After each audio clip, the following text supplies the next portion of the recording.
Gala muna tayo dito sa Bugis. Ito ang kanilang parang Divisoria sa atin. At bago kami pumunta sa Divisoria, sa Bugis pala, mostly dito kami bumibili ng aming pang souvenir kasi marami ka dito makikitang pang souvenir at saka mura.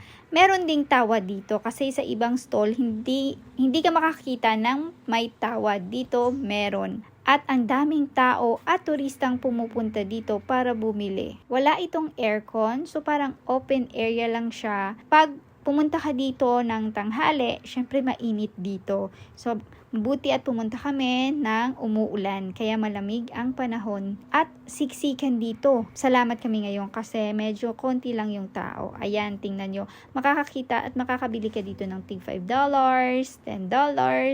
At dito, ang mga titinda ay marunong mag-English. Iba't ibang language alam nila kasi nga sanay na sila na iba't ibang